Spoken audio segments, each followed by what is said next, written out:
ओम शांति। आज है 18/4/20 के साकार महावाक्य। मीठे बच्चे, इस पुरानी पतित दुनिया से तुम्हारा बेहद का वैराग्य चाहिए, क्योंकि तुम्हें पावन बनना है। तुम्हारी चढ़ती कला से सबका भला होता है। प्रश्न है, कहा जाता है आत्मा अपना ही शत्रु अपना ही मित्र है। सच्ची मित्रता क्या है? उत्तर है, एक बाप की श्रीमत पर सदा चलते रहना, यही सच्ची मित्रता है। सच्ची मित्रता है एक बाप को याद कर पावन बनना और बाप से पूरा वर्षा लेना। ये मित्रता करने की युक्ति बाप ही बतलाते हैं। संगम युग पर ही आत्मा अपना मित्र बनती है। गीत है, तूने रात गवाई। ओम शांति। यूं तो ये गीत है भक्ति मार्ग के। सारी दुनिया में जो गीत गाते हैं वह शास्त्र पढ़ते हैं, तीर्थों पर जाते हैं, वह सब है भक्ति मार्ग। ज्ञान मार्ग किसको कहा जाता है, भक्ति मार्ग किसको कहा जाता है, ये तुम बच्चे ही समझते हो। वेद शास्त्र उपनिषद आदि ये सब है भक्ति के। आधा कल्प भक्ति चलती है और आधा कल्प फिर ज्ञान की प्रारब्ध चलती है।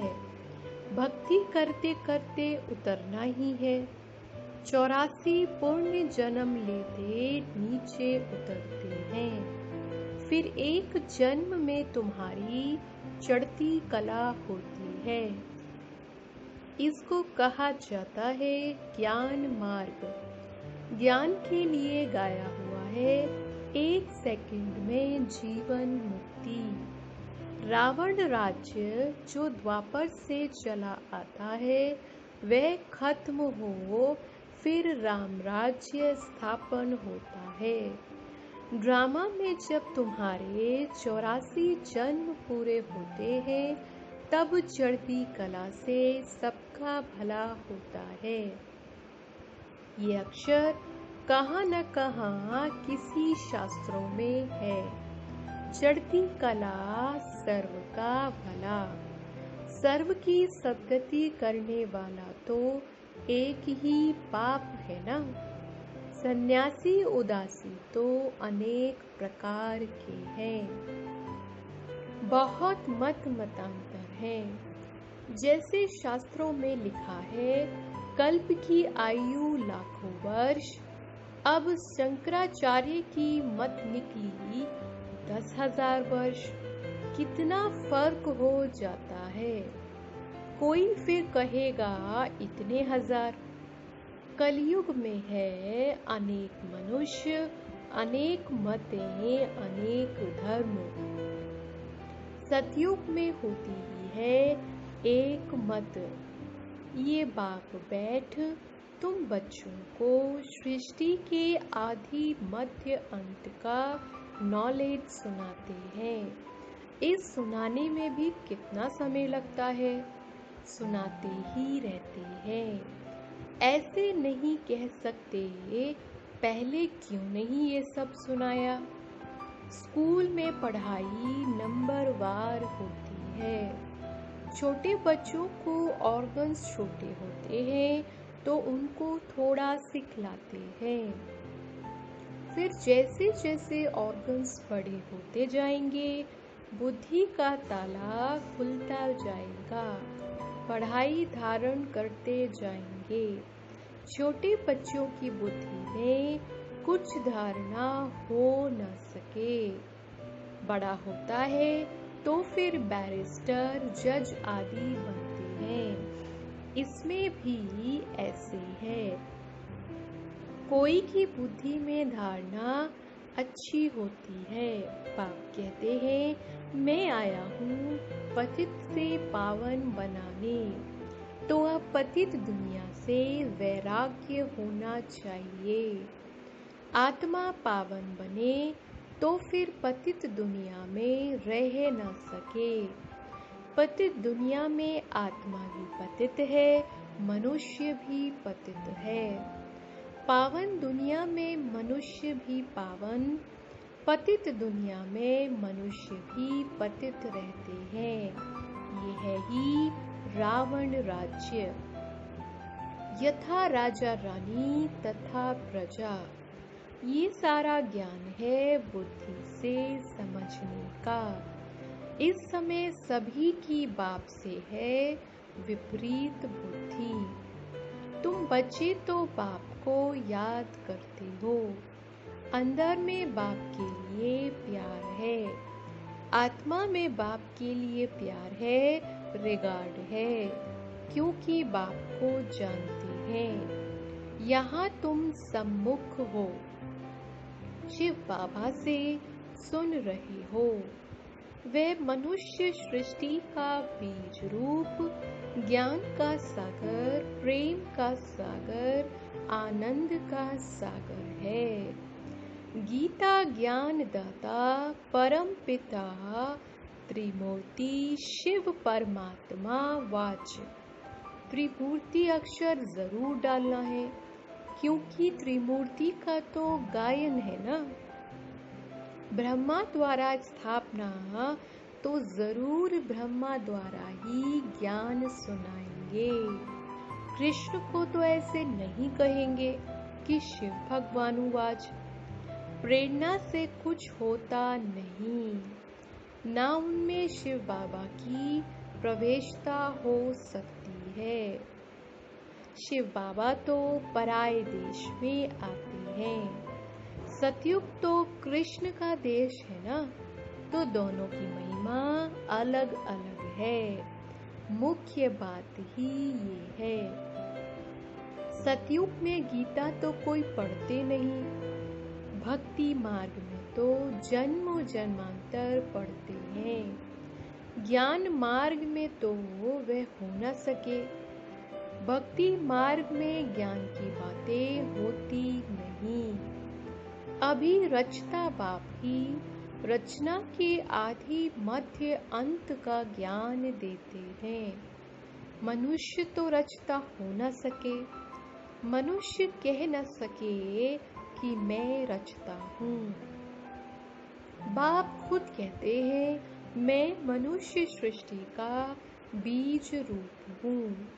मैं ज्ञान का सागर, प्रेम का सागर, सर्व का सद्गति दाता हूँ। कृष्ण की महिमा ही अलग है। तो ये पूरा कॉन्ट्रास्ट लिखना चाहिए, जो मनुष्य पढ़ने से झट समझ जाए कि गीता का ज्ञानदाता कृष्ण नहीं है। इस बात को स्वीकार किया तो ये तुमने जीत पहनी। मनुष्य कृष्ण के पिछाड़ी कितना हैरान होते हैं। जैसे शिव के भक्त शिव पर गला काट देने को तैयार हो जाते हैं, बस हमको शिव के पास जाना है। वैसे वे समझते हैं कृष्ण के पास जाना है, परंतु कृष्ण के पास जा न सके। कृष्ण के पास बलि चढ़ने की बात नहीं होती है। देवियों पर बलि चढ़ते हैं, देवताओं पर कभी कोई बलि नहीं चढ़ेंगे। तुम देवियां हो ना, तुम शिव बाबा के बने हो, तो शिव बाबा पर भी बलि चढ़ते हैं। शास्त्रों में हिंसक बातें लिख दी है। तुम तो शिव बाबा के बच्चे हो। तन मन धन बलि चढ़ाते हो और कोई बात नहीं। इसीलिए शिव और देवियों पर बलि चढ़ाते हैं। अब गवर्नमेंट ने शिव काशी पर बलि चढ़ाना बंद कर दिया है। अभी वे तलवार ही नहीं है। भक्ति मार्ग में जो आप घात करते हैं, ये भी जैसे अपने साथ शत्रुता करने का उपाय है। मित्रता करने का एक ही उपाय है जो बाप बतलाते हैं। पावन बनकर बाप से पूरा वर्षा लो।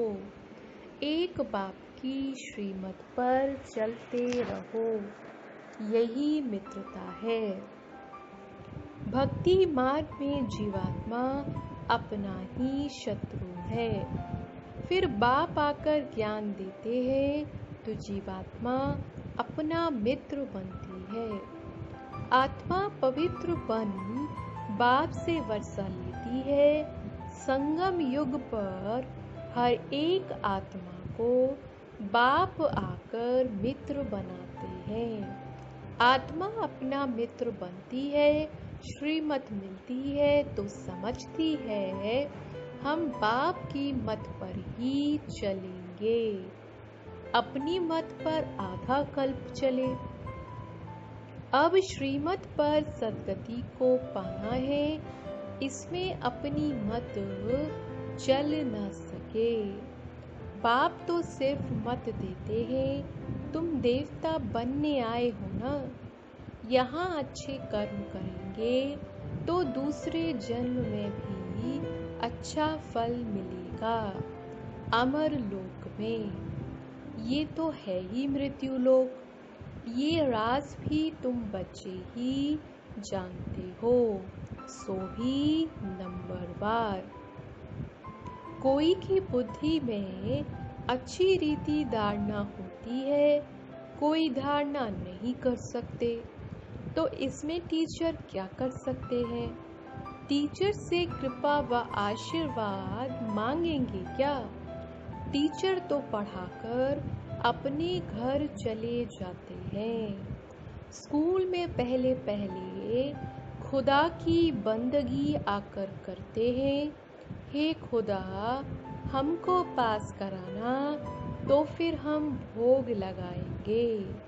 टीचर को कभी नहीं कहेंगे कि आशीर्वाद करो। इस समय परमात्मा हमारा बाप भी है तो टीचर भी है। बाप की आशीर्वाद तो अंडरस्टूड है ही। बाप बच्चे को चाहते हैं बच्चा आए तो उसको धन दूं, तो ये आशीर्वाद हुई ना। ये एक कायदा है। बच्चे को बाप से वर्षा मिलता है। अब तो तमो प्रधान ही होते जाते हैं। जैसा बाप वैसे बच्चे। दिन प्रतिदिन हर चीज तमो प्रधान होती जाती है। तत्व भी तमो प्रधान ही होते जाते हैं। ये है ही दुख धाम। 40,000 वर्ष अभी और आयु हो तो क्या हाल हो जाएगा। मनुष्य की बुद्धि बिल्कुल ही तमो प्रधान हो गई है। अभी तुम बच्चों की बुद्धि में बाप के साथ योग रखने से रोशनी आ गई है। बाप कहते हैं जितना याद में रहेंगे उतना लाइट बढ़ती जाएगी। याद से आत्मा पवित्र बनती है, लाइट बढ़ती जाती है। याद ही नहीं करेंगे तो लाइट मिलेगी नहीं। याद से लाइट वृद्धि को पाएगी। याद नहीं किया और कोई विकर्म कर लिया तो लाइट कम हो जाएगी। तुम पुरुषार्थ करते हो सतो प्रधान बनने का। ये बड़ी समझने की बातें हैं। याद से ही तुम्हारी आत्मा पवित्र होती जाएगी। तुम लिख भी सकते हो।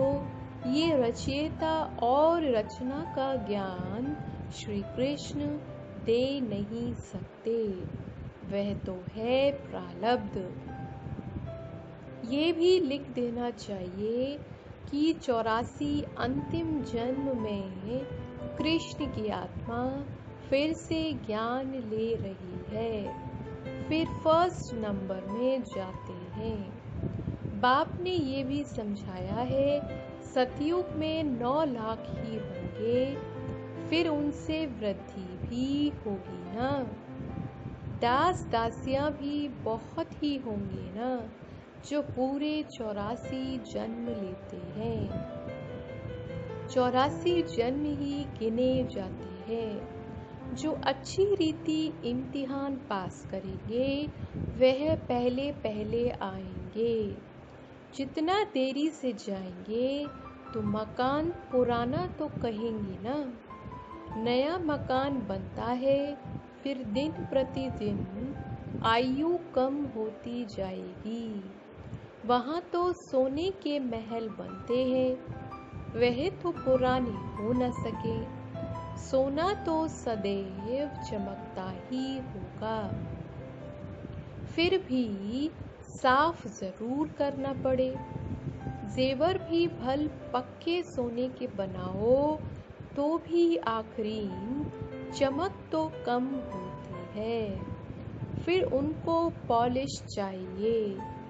तुम बच्चों को सदैव ये खुशी रहनी चाहिए कि हम नई दुनिया में जाते हैं। इस नर्क में ये अंतिम जन्म है।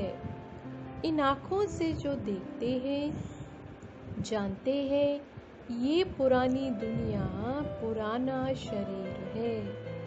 अभी हमको सतयुग नई दुनिया में नया शरीर लेना है। 5 तत्व भी नए होते हैं। ऐसे विचार सागर मंथन चलना चाहिए। ये पढ़ाई है ना, अंत तक तुम्हारी ये पढ़ाई चलेगी। पढ़ाई बंद हुई तो विनाश हो जाएगा। तो अपने को स्टूडेंट समझ इस खुशी में रहना चाहिए ना। भगवान हमको पढ़ाते हैं, ये खुशी कोई कम थोड़ी है। परंतु साथ साथ माया भी उल्टा काम करा देती है। 5-6 वर्ष पवित्र रहते, फिर माया गिरा देती। एक बार गिरे तो फिर वह अवस्था हो न सके। हम गिरे हैं तो वह घृणा आती है। अभी तुम बच्चों को सारी स्मृति रखनी है।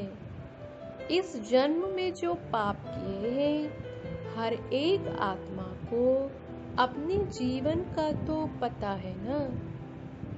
कोई मंद बुद्धि, कोई विशाल बुद्धि होती है। छोटेपन की हिस्ट्री याद तो रहती है ना।